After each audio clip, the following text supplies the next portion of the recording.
Institute. So we have over 100 people joining us on this call, and we already have quite a number of questions, quite specific ones in some cases. But before I turn to some of the more specific questions that were posed, let me just ask a couple of more big picture ones to sort of clarify at least my views of what you think about all of this. One is, in your articles, you've talked about China having built the most comprehensive regime on cyber, and presumably much more comprehensive than the one built by the United States. And this includes all sorts of issues, as you've mentioned, on national security, on access to social media, all sorts of issues, including privacy. But I guess the question is, has it built a facade of law?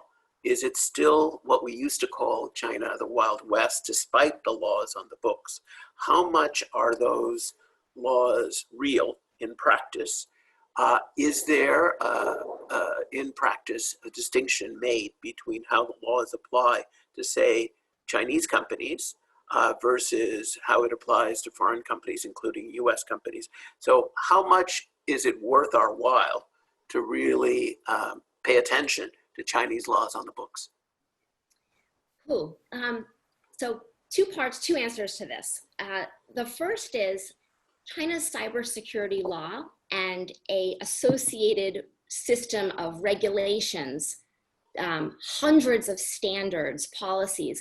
This is the most comprehensive law, in my view, in the world that brings under one umbrella, and that law was passed in 2017, that brings under one umbrella cybersecurity for critical infrastructure. How do you regulate online content? How does data flow across borders? Personal information protection under one rubric. It does not discriminate between foreign and domestic companies. In practice, there are reasons why domestic companies in complying with the law will have certain advantages, and this has to do with a concept called secure and controllable. Secure and controllable as a phrase is not in the cybersecurity law itself, but it's in a lot of the associated regulations and standards. And what it essentially means is it defines security by geography. So if you are a local Chinese company, by definition, you're deemed as more secure. So it can be used to discriminate in that way. But, and here's a big but, I think that the Chinese cybersecurity law, we often think about this as a market access barrier for foreign companies. The main driver actually has really little to do with foreign companies. It's really about domestic companies. And here, my friend and colleague Carly Ramsey at Control Risks in Shanghai has done some excellent work tracking enforcement actions against the cybersecurity law and basically finding that the vast majority of them are domestic Chinese companies. She has a wonderful story, which I'm going to steal and share from her, about how I think it was maybe an aviation company, a Chinese company was going through some kind of audit and related to the cybersecurity law, and the officials and the regulators wanted to know who was their point person for cybersecurity, and they said the Baoan, the security guard. And I love this story of Carly's because it really gets at the cybersecurity law was meant to address the embarrassingly low level of basic cybersecurity that Chinese companies have, to bring them up to sort of a global standard. Okay, that's the cybersecurity law, but I want to drill down into the question of data protection under that, because a huge piece of this is how data is secured, who has access to it. And here, I think many would be surprised to hear that China is not the Wild West of data that it's often presented as. There is not an open pipeline between the Chinese government and Chinese companies in terms of sharing data. And I've done a lot of work on that. The Chinese cybersecurity law and a standard called the Personal Information Security Specification actually lays out very granular guidelines around how data is collected, how it's stored, who it's shared with. Dr. Hongyan Cheng, my friend and colleague, has been instrumental, was the lead drafter of that standard. It begs a question, okay, then why are we so concerned about China's data regime? Everything we just talked about, why is Europe not willing to grant China adequacy if we know that those rules exist? And the way that I've come to think about it is that China essentially has a split identity when it comes to privacy. The way, what the government is allowed to do and what companies are allowed to do is very different. So under those new rules, we have seen actually a massive crackdown over excessive collection of personal data, particularly from mobile apps, and in the data broker field.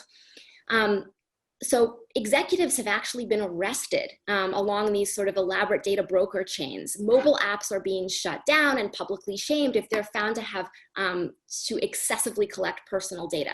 Now, what does this mean for government surveillance? So I think that's a bit of a separate track. The government still has very broad, and I would argue expanding, growing authority to go in and demand access to data. And we can talk about what some of the conditions are under which they can do that, because I think similarly there's also a lot of gray zone that it needs to be accounted for and what the reality looks like. So if you could just expand on that, on one point that you made. So where is the pressure that causes the Chinese government to say, don't collect the data that you've just described? Is it the companies that insist this? It's companies, it's consumer. And when you think about it, it actually makes a lot of sense, because there is rampant fraud, cyber theft, all kinds of problems on, China's digital economy has been slated by the government to be the engine of growth in this shift away from heavy industry, manufacturing, export-led growth. All bets are on the digital economy. But if Chinese consumers don't feel confident that their data is, that they're not going to stumble into some kind of online scam, they're not going to be as willing to sort of turn over their data to these companies. So I think there's actually been growing awareness by Chinese consumers about the need for limits on what companies are able to do in order to create sort of more protections against this sort of fraud. But the concern, again, it's focused on kind of consumer company privacy, less government surveillance. Well, and that does get into one of the questions I was going to raise with you, but I wonder if you want to say more, which is you've written about the pushback by Tencent, Alibaba, WeChat, other companies, so that they don't turn in even the data that the government wants. And I think that you've suggested that it's in part their own global aspirations that causes them to do that for their own corporate benefit. They want to be not perceived as being simply doing what the Communist Party dictates to them. But I guess there's considerable skepticism about that ability to push back. That is, if the Chinese government or the Communist Party really wants something from Alibaba or WeChat or any of them, can't they just get it? Sure. And then I would ask, then, what are the sort of different layers of incentives to actually go and get it? And I would say that there's a sort of pecking order of priority where you have to weigh sort of government resources and what's actually something that the government's going to go to all of the trouble to get. We often talk about China as this monolithic entity. The Chinese government, Chinese tech companies are all arms of a state security service. And that is what is driving, I think, the Hollies of the world and the current US policy position, putting more scrutiny on Chinese companies. Chinese companies routinely push back on government requests for data. The process is much more manual. It's not a real-time pipeline. It is a manual process. When push comes to shove, can the government require that the data is turned over?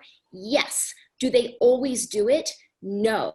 And for anyone that's spent time talking with companies in China, you'll hear many stories of pushback. I mean, one kind of anecdote is about Huawei, for example. Huawei deliberately rotates the person whose job it is to interface with the local public security bureau, specifically to create more friction so that that person can't bypass the bureaucracy through relationships to just demand data all of the time. Alibaba and Tencent pushed back against requests for their data to feed into a credit scoring program under the People's Bank of China. This was covered in the Financial Times. Didi, which is the Chinese ride-sharing app, similar to Uber, notoriously pushed back on requests from police for data on passengers and drivers after some passengers were found to have been murdered on the platform. And what it actually turned out is that Didi was deliberately in violation of one of the regulations, which required real-time data access for ride sharing. So I think there is a lot more push, pull, and friction in reality than we often hear. And I think that but to the point, can they get it if they ultimately want it? Local government officials that are oftentimes the ones that these companies are interfacing with, whether you're an Apple or whether you're a Didi, they don't always have incentives to demand all access to the data. We forget that government officials in China don't just have national stability, national security mandates. They also have economic mandates. So in their jurisdiction, they want foreign investment. They want economic activity. That's part of what they're evaluated on. And demanding access to all a company's data, if it's not in the commercial interest of the company to do so, that's their crown jewels, it's a sort of backstop that oftentimes prevents those officials from going all of the way. So important to inject a little bit more nuance into how we think about those issues. Okay, so we have a growing number of questions, and I promise I will get into those, but I can't resist one other more general one. So in the good old days, then Vice President Biden would go around the world saying there's no need for the US to worry about Chinese high-tech innovation. They're not innovators. They're basically copycats. We're the innovators. We're going to win in the long term because of that. And you've talked about Chinese innovation with respect to law, but to what extent has that fundamentally changed? Are they innovators in the high tech, the science of it all, the data and the tech apart? How should we think about China in that sense? So I think we should take a sector by sector approach to thinking about this. Here I would argue that when it comes to the digital economy, absolutely. I mean, being in China in some ways is futuristic in that regard. When you use sort of apps like WeChat, for example, these super apps that bundle everything into one. I've gone to China and lost my ATM, my debit card in the ATM machine, and didn't have a credit card, didn't have cash, and spent my entire trip paying for everything on my phone. The digital economy, for reasons that have to do with the entrepreneurial culture in China, Kai-Fu Lee and AI Superpowers has documented that really well, but also have to do with sort of the speed and the scale that they've been able to commercialize these applications. Absolutely, a tremendous innovation in the digital economy. But in other areas, they very much lag behind. So something like the hardware, the chip side, China has struggled for decades to be able to have its own domestic advanced semiconductor industry. And this is why we're seeing the drama play out right now around Huawei. Huawei has remained reliant on advanced semiconductor technology and software from the US. And even just last week, the US government tried again to sort of put another dent in Huawei's global ambitions in 5G by cutting off by essentially closing the loophole for Huawei's ability to access US technology and software in semiconductor manufacturing from third parties. So this is an area, it's sector by sector. Digital economy applications, absolutely. You know, the chips that Huawei needs to dominate 5G, even though Huawei has been able to capture 5G markets in the world in ways that no one else compares to, not so much. Great, that's very helpful. So let me turn to some of the questions. So one was basically a pushback on your mention of Zoom and our focus on it as being a racist. It's an easy charge to make, but if it does route some of its information through China, shouldn't that alone cause us to be at least concerned, and maybe this chat shouldn't have been on Zoom? Well, so first of all, I would say, for all software communications platforms, I'm worried. I don't think the problem is unique to Zoom. I'm not going to sit here and talk about highly sensitive confidential information over Zoom or probably any platform, frankly. I think what happened with Zoom is, should they have been routing data through China? No. But I think what happened, unfortunately, and I think now this is being fixed, is that the demand for their services was so great over such a short period of time as everything moved online. And the reality is Zoom has a very high number of engineers that are in China. And when you're making calls between these different parties, a Chinese party, a US-based party, that's kind of what happened, because the way that global IT infrastructure is architected is that you're trying to sort of reduce latency and use servers around the world to offset heavy traffic at peak times and low times. That's just the way that this sort of distributed nature of global ICT infrastructure works. So do I think that this was a nefarious effort and part of a coordinated espionage campaign by the Chinese government and a sort of using Zoom as an agent? No. Should it have happened? It shouldn't have. And I think now they're taking steps to blacklist certain areas where data should be sent or not, sort of geofencing it. But Zoom is not unique in the fact that Zoom has such a high number of engineers and R&D on global products taking place in China. Zoom is not unique. Let's look at IBM, let's look at Microsoft, let's look at Apple. This is the nature of US firms in China. And I actually just did a research project where I looked at how is Zoom perceived in China by Chinese regulators, because I think the discussion here in the US has essentially implied that Zoom is a Chinese company or it's an agent of Beijing. And this is just wildly inaccurate. So Zoom has been subject to China's cybersecurity law in many ways, facing similar obstacles that other US ICT companies have. And actually, the Chinese users of Zoom have expressed concerns that Zoom is an agent of the US intelligence services.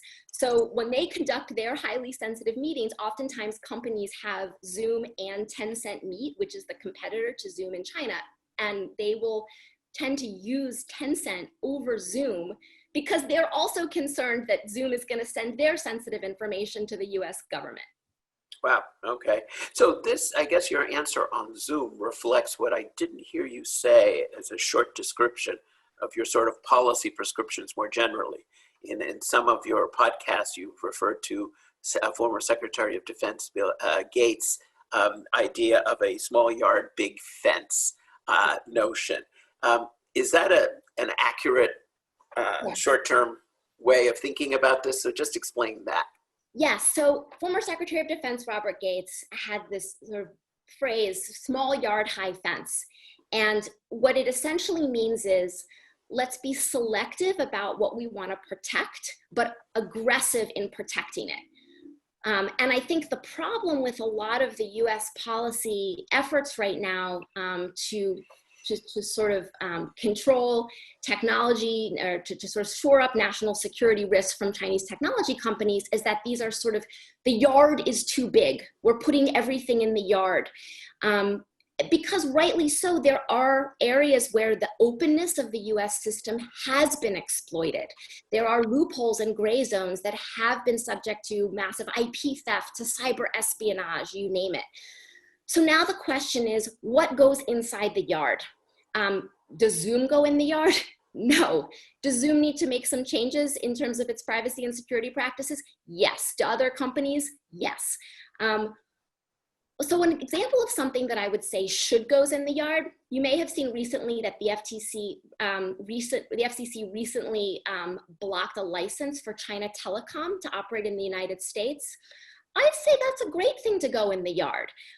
There are, China Telecom is one of the big 3 state-owned carriers. There are known links between China Telecom and China's intelligence and security services.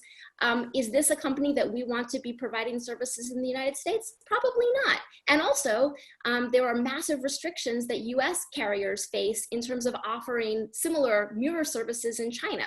So I think that's a total fair game to go in the yard. But the key is we need to be transparent about when there is a national security risk. Be transparent and concrete, specific about disclosing what is that risk. I think sometimes we have this double standard where the policy community and the public is much more willing to trust the classified intelligence. I can't tell you what the risk is, but trust me, it's classified. Otherwise, I would tell you. When it comes to China, I feel like we're much more credulous and willing to take their word for it. Whereas if it comes to other areas, I think the public would be far more reluctant to just on the say-so of the national security community. So I'd say when there's a risk, be transparent, have a high threshold for what counts as a risk, and put it in the yard. Right. Now, so one of our questions emerges when you mentioned cyber espionage, for instance. Do we have any sense of how the Chinese are using the presumably massive amounts of data that they have already acquired from inside the United States? And I think the question is probably addressing individual data about individual Americans, but perhaps other stuff. How much do we know about how they use that information? I mean, I would presume they're doing what any sophisticated state, intelligence service would do. They're using that to create operations to, create strategic advantages for China, the same way the United States does. I will say, though, that there's this misconception that there's one big data central repository that is accessible to the entire Chinese government bureaucracy and is being coordinated and actioned in this sort of seamless, very sort of efficient manner. And so I think that that's inaccurate. I don't think that that central repository actually exists. And what it means is it's a lot more inefficient and messy in reality than it's often portrayed. And we actually saw this recently, and we haven't talked yet about COVID, but the health code system, which was the Chinese government contact tracing program that was run on apps like Alipay and WeChat, it was actually really messy to implement because of the silos that exist. The fact that government agencies within China oftentimes don't share data with each other. For example, the People's Bank of China, the National Development and Reform Commission, NDRC, notoriously don't share data with each other because of turf battles. If you think about the tremendous political power that comes with controlling some of that very sensitive data, it's no surprise that turf battles play out around it. So I will say, does the Chinese government have uses of data in mind that would be at odds with U.S. interests? Sure. Are they really sophisticated at sort of breaking down some of the silos to action it? I'd say they probably have a long way to go on that. Right. So let's go to current events. So on the front page of the New York Times today is Hong Kong, and new crackdowns envisioned for how the Chinese are going to handle freedom of expression in Hong Kong. And we do have a question about that, which is from Maggie Lewis, who's presented in this forum on precisely some of these issues before, including decoupling. And she raises the Shantao case that you mentioned. It was the Hong Kong arm of Yahoo that turned over the emails to Beijing. And given the erosion of freedoms in Hong Kong, do you see a meaningful distinction between companies and data based in Hong Kong versus those in the mainland? Are we seeing the breakdown of the two systems with respect to data policies and protection? Yeah, excellent question, Maggie. Thank you. I think that we are. I think that this is sort of the last window for if the concept of one country, two systems is to have any meaning. This is kind of the last window, and we're rapidly seeing that shrink. It's been long known that Hong Kong, for example, is heavily penetrated by Beijing. And I think there's a sort of fallacy that if data is in Hong Kong, it's somehow secure from access to the Chinese government. I don't think that that's true at all, which also raises questions. Why did Edward Snowden flee to Hong Kong after leaving the United States? If we can think about that, that's a separate question. But yes, I absolutely think that's a big concern, and the Chinese government, with this latest move, is taking even more steps to crack down there. So another one is based on your article in Lawfare, where you talked about compliance with Chinese law is a negotiation and it's never black and white. And the questioner is asking, well, how different is that type of negotiation from the negotiations American or Europeans have with each other, or court dealings that end up being a different kind of negotiation. Is it accurate to really describe the two things as the sort of same? Yeah, I think it's not, frankly. It's not accurate. And one of the most important distinctions is, I think that we have in a system of checks and balances, there are meaningful mechanisms for oversight and contestation that do not exist in the Chinese system. So it's one thing for me to say, yeah, Tencent, Huawei, whoever, they are frequently pushing back on data requests, or, you know, if there's a decision that's made, an algorithmic governance decision that's made based on somebody's data, is there actually a meaningful mechanism to contest that? No, and that is the fundamental difference. And that is why, you know, for example, if we think about, is it, you know, you can debate whether or not it makes sense to ban certain companies, but I don't know how much we can actually track and sort of use those same institutions oversight the way we have in the US. So it's an absolutely valid question. The systems are not analogous. So you mentioned algorithms, and there was a question about that. Can you expand further on what you mean by EU concerns about Chinese algorithms on Chinese citizens in China? Sure. So if we think about kind of two levels of concerns from Europe when it comes from what Chinese companies are doing with data. So one would be, you know, the way that EU citizens' data is being handled, and is that in violation of GDPR? But the other is, here's an example. So say Tencent, you know, develops or actually let's use Alipay, because I think Alibaba is one that offers service, is sort of really making inroads and offering services outside of China in places like Europe. Say that there's an algorithm that's developed based on training Chinese citizen data inside China. But the practices, the way that that data was collected, the way that it was processed, even inside China, say that that potentially could be, that is in conflict with GDPR.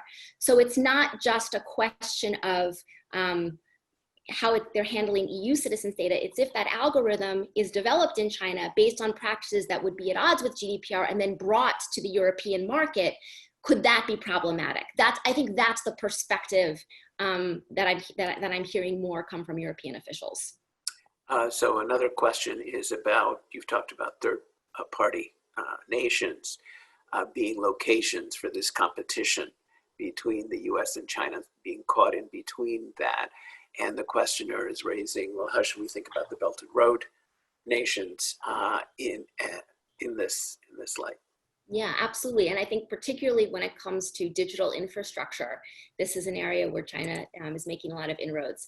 I have to say, I'm not an expert on BRI, but there's a lot of work being done sort of about, is China exporting its cybersecurity vision, the cybersecurity law, along with the investments in infrastructure along the Belt and Road? And here I think that there's sort of a mixed picture. I have not seen specific evidence of Chinese government intention to export a system of law and policy around those digital infrastructures in the Belt and Road. Does that mean that it's not happening? Not necessarily. And it may also happen because of the pull, the demand from some of these regions. There's something in the Chinese model that says, look, here's a way that you can have a thriving digital economy, but you also can do it in a way where you have enhanced tools to monitor and control the uses of that technology. So I think that there is sort of a growing demand for that kind of internet governance approach, which is exactly why this is where the United States needs to step up and offer a compelling competing vision. I think that the free-for-all Silicon Valley approach, the hands-off approach to regulating technology and data, is not going to be enough to counter this sort of growing appeal of what China seems to be bringing along with these investments in those regions. So there's a questioner who wants you to clarify your position on whether Facebook should be allowed in China and TikTok allowed in the US. You want to say more about that? Facebook. This gets back to the question of the ethical dilemmas, right? The ones that Maggie raised around the Yahoo case. Facebook technically, in my view, is allowed in China. I think the Chinese government has made clear, we're open to you being here as long as you comply with Chinese laws and other obligations. And I think in order for Facebook to open up, to offer services in China, it raises a host of ethical questions. Are they willing to, censor on their platform? Are they willing to turn over certain kinds of data? And I think that what would be required for Facebook to be in China to offer services in a meaningful way would probably be unacceptable. So are they allowed in? Yes. Should they be? That's an ethical question, and I think it would be really problematic. Now, I think a lot of companies sort of struggle with this, and this is where we get into that question of what exactly is required to be in China, and are those risks acceptable? I've had conversations with other major multinational companies in China, and what I am told is the compliance with these security regulations, with censorship regulations, it's a negotiation, it's a dance. And that there are red lines that the counterparts, that are doing the negotiation understand, and oftentimes don't cross, so that companies can be technically in compliance without crossing some of those red lines. But I think it's gotten really problematic, particularly when you think about what's happening in Xinjiang, and the difficulty of sort of gaining visibility and control over supply chains. How do you know whether your technology is or isn't going to enable, even indirectly, mass incarceration of Uyghurs in Xinjiang? And I think so far, this is a question that is, it's bigger than individual companies are actually really set up to handle on their own. Right now, I think there is a role for legislation. I think there's a role for more robust standards and guidelines, because the problem with it, particularly around dual use technologies, I think this is something that is, it's too big, and individual companies are sort of left on their own in this space. And then the question was about TikTok, or right, in the US. We have TikTok here. So I think it's totally fair to ban it for government officials. Would I mind my children using it when they become teenagers? Frankly, no. The thing that's so there are two levels of concern with TikTok. So one is data access by the Chinese government. I'm frankly less concerned about that. I think there are ways that you can audit things like where the data is stored and who it's shared with. What I am more worried about with TikTok is the way that they manage their content controls. I don't think we have any visibility into the decisions about what content is removed and why. Some of this began to come up last year around Hong Kong, where there were reports that you couldn't see on TikTok information about the protesters in Hong Kong. Then later it came out, actually you could. There were posts about Hong Kong on TikTok, but it may have just been that it didn't rise to the level where the algorithm was pushing it out. Whatever it is, we don't know. And as more information is consumed in these sort of mediums, and we're worries about disinformation arising, it's really problematic that we can't see what's happening with TikTok's decisions around content censorship. But again, I think this is an area where the US model also has problems, and companies are sort of left on their own, and we need to come up with a more compelling model about how we're doing it for all companies. Right, so there's a question about whether or not we should separate or decouple the discussions about government access to data from conversations about the practices and power of private digital platforms. You want to say something about the relationship between those two things, or whether one relates to the other? Sorry, to clarify, the relationship government access to data versus private digital platforms, and how we should think about governing them. Our own private digital platforms? Yeah, I presume that's the question. I'm sorry, I think I'm still not totally following the question. So the question is, we have a problem with government access to data, right? Yeah. And we have conversations about the power and practices of private digital platforms. Are they connected issues? Oh, I'd say that they all fall under the broader umbrella of data governance. One sort of strand of data governance is what data companies must share or are willing to share with the government. Another has to do with privacy, the rules around how we collect data, how long it's retained, who shares it with whom. So these are these are both areas under data governance. And I would say in the US, we have made more progress on some than others.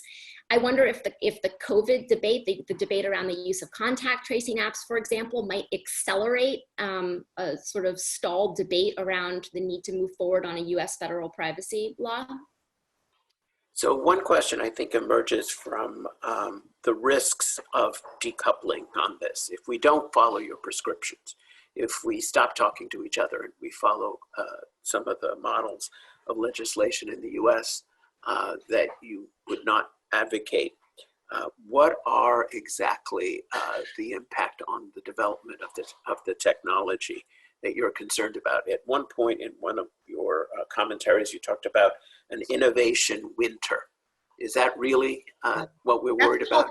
I don't want to steal Paul Triolo's thunder. I think Okay. Innovation winter is his term. But I think, so where that comes from is this idea that, we talked about, is China a copycat nation or an innovator? And I think right now we're moving into a period, we've been in a period for a long time where innovation flows both directions across the Pacific.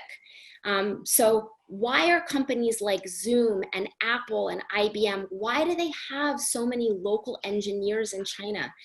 It's because that's where, frankly, a lot of the talent is coming from. And companies go to where they can source the best talent. So I think so the R&D sort of chain this is global. It doesn't map neatly to national borders. If you think about the AI sector in China, the leading AI startups, the vast majority of them, the founders of those companies, were actually trained at Microsoft's incubator in China. So as we look to decouple, what we're doing is we're sort of putting a kind of national border on a process that inherently is not national. And this is where I think the conversation needs to shift to, look, there are areas where there have not been guardrails that have been exploited, and we need to put up those guardrails. So how do we do that in a way where we're not sort of undermining our own innovation and prosperity in the process? And there probably are areas that need to be sealed up. Should US researchers, for example, be collaborating with Chinese researchers on things like facial recognition in low light environments? I would say probably not. I think areas where we know that there are uses for to enable mass state surveillance, it's problematic. There are also ways that you can architect the technology to cut off so a service is not doing real-time facial recognition. And I think we need to be increasingly, have a conversation about how do we do that? Because the complete openness has been problematic, but I think completely shutting off has massive implications for our own ability to innovate. This, by the way, is the argument that the US semiconductor companies have made in their attempts to lobby the US government to walk back some of the restrictions on selling chips to Huawei.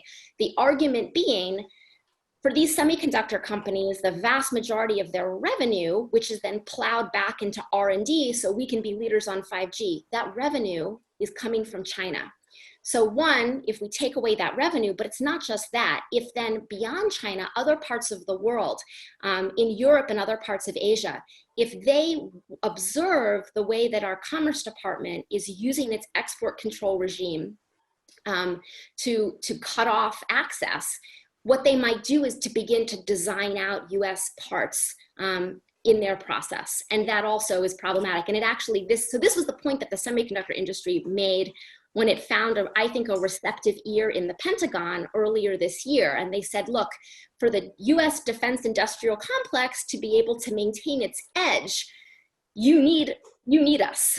And if you're hurting us with these export controls, we're not going to be able to provide the chips that the US military needs to maintain that defense and industrial base. So these things are just so interconnected that it's important to really be aware of the second and third order consequences. So there's one questioner that I think is directed at Chinese data collection by central versus local government. And the distinction is that the legislation sometimes makes a distinction between the two, and yet most of the data seems to be gathered by local governments. And the questioner asserts it sometimes seems that even for local governments, the mountains are high and the emperor is far away. So can you say more about central versus local? Yeah, absolutely. And I think even within that, there are certain kinds of government actors that might be more or less privacy protective, right? So if you have the local security bureaus, they have a very specific agenda, which might be different, say, from a local branch of the PBOC and the like.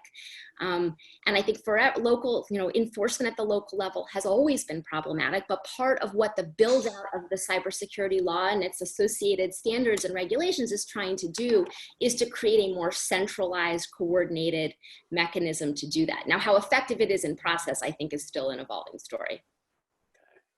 So there's another question that sort of asks a basic question. How different would a Biden administration be to the current one on any of the issues you've addressed? I mean, I think the Biden administration understands I think they have the presumptive Biden administration. The presumptive Biden administration, I think, has a much more sophisticated way of understanding the second and third order consequences of some of these moves. It was interesting to see a few weeks ago, the Biden campaign had a Twitter thread where they compared Biden's statements around the coronavirus with Trump's. And it made it clear to me that I think we're going to be in a sort of race to the bottom on who can be the most hard line on China. Even if the presumptive Biden administration understands that I think a more constructive approach might be needed. And in this Twitter thread, what it did is it showed on, I think, the end of February, the same day, it compared a statement that Biden made with a statement that Trump made. And it said, Biden on this same day was saying the Chinese government needs to be more transparent with the information they're learning about the virus, and really holding Beijing's feet to the fire on transparency around the virus. Whereas that same day, Trump was in the process of trying to smooth over part one of the trade deal and saying, look, Trump was trying to get a trade deal at the very moment when the virus is at this critical moment.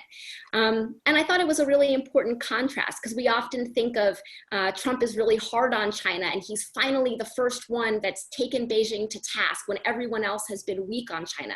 That's actually not true. I think he's been soft in the wrong places and hard in the wrong places. I mean, he's trying to get a trade deal at that critical moment.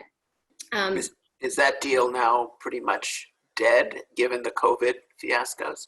No, I mean, it's technically still alive, and the question is how realistic is it for China to actually be able to comply with their commitments under that, given what the state of China's domestic economy and the global economy. And I think we've also seen a sharp deterioration in the relationship since then.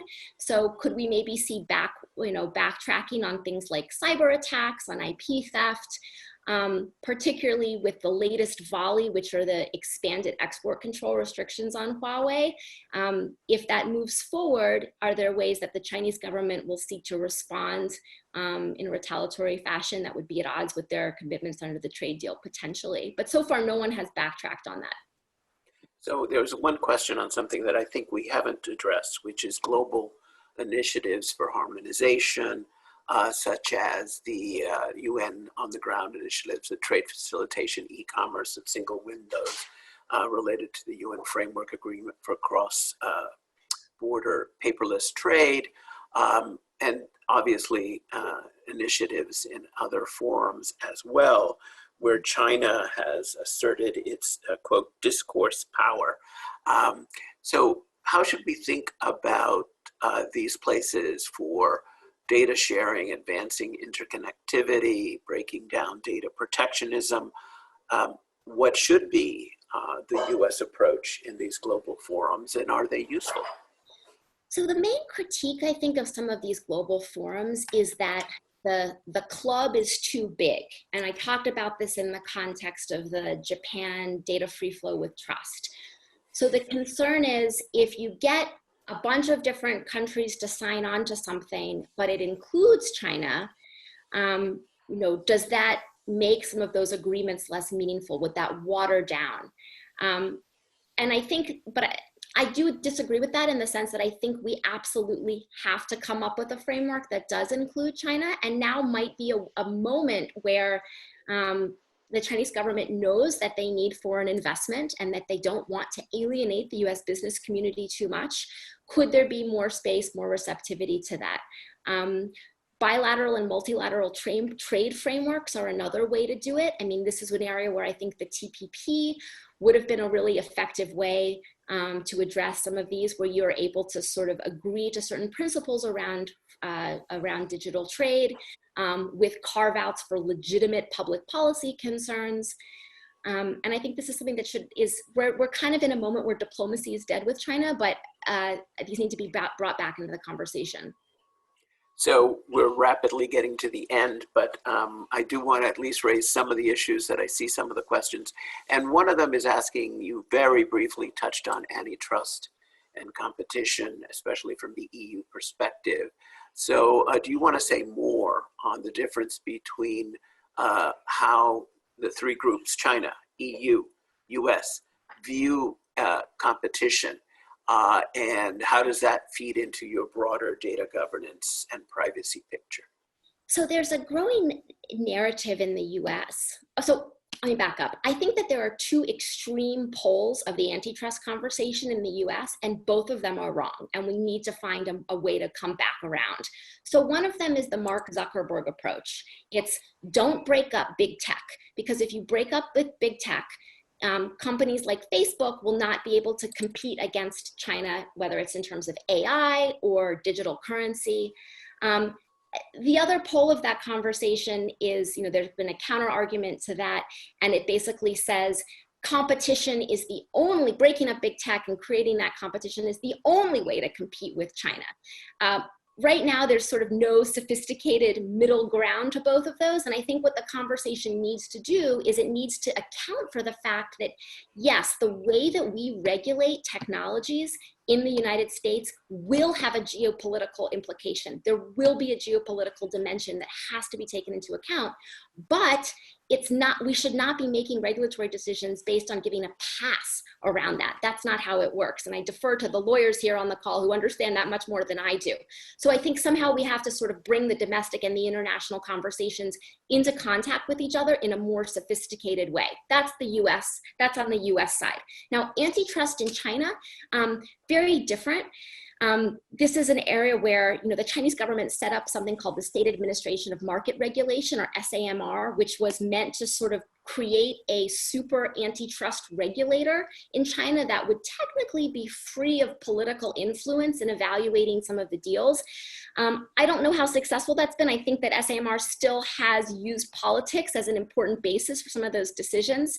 But if you look at it, it's interesting because I recently was looking at this. If you look at some of the pending deals that involved US companies that SAMR has had to review while the technology and trade conflict has been ongoing between the US and China, they've actually they've approved a number of important deals. So it suggests that they're not using antitrust necessarily as a kind of political weapon with the United States. That may change, and we'll see, particularly because of this threat of using the unreliable entities list and antitrust potentially being something that's there. I think what we're seeing across China, the US, and the EU, connecting all of these very different approaches to antitrust is again, bringing the geopolitical into the domestic, and is there a way to do that in a more responsible fashion? And that's the question.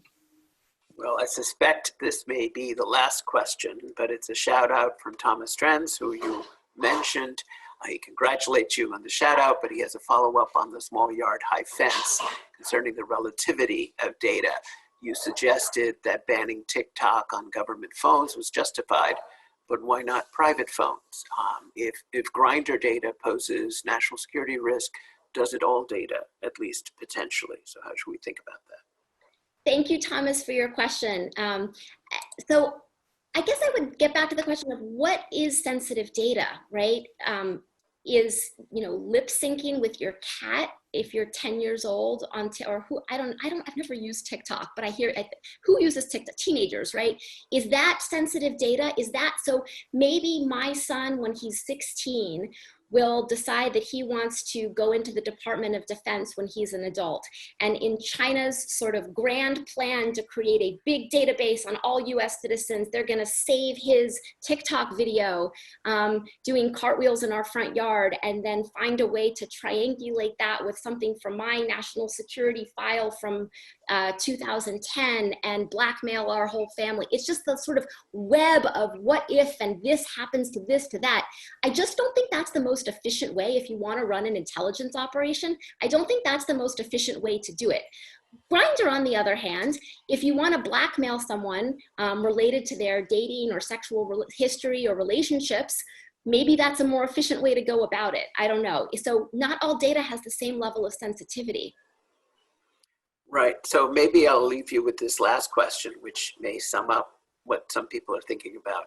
So we're talking about the weaponization of data. What does it really mean for the average American or Chinese citizen? Who cares that I shop at the Gap? What should we really worried about here? Yeah. So this gets back to this question of, you know, when we talk about data as oil, that's oil is extracted from the ground. But data that's used as weapons by states in this abstract geopolitical conflict, that's our data, that's our lives, that belongs to us. Do I want my information to become part of some great power rivalry rather than used in a way that I think is going to empower us all in the public good? You know, I don't want, if we think, you know, let's talk about COVID again. If we think about the way that sharing data sets, for example, could lead to major breakthroughs in terms of coming up with precision medicine and diagnosis for childhood leukemias, or being able to develop a vaccine, make driving more safe. I mean, or, you know, in terms of self-driving cars, I mean, the sort of ways that these technologies that depend on data can be used to benefit us all, with the right safeguards in place, with the right you know, recognition that this is a public good that can potentially empower us as individuals and make our lives better. I want to be able to have a say in making sure that that data is used for good and not caught up in some game between the US and China that I don't necessarily believe is in our interest. Well, that'll have to be the last word. I hope you will accept the Zoomed applause of all the folks for your wonderful talk. And I apologize for the some over 20 questions that I did not get to pose to our speaker. But thank you, and I hope you join us the next time. Thank you very much.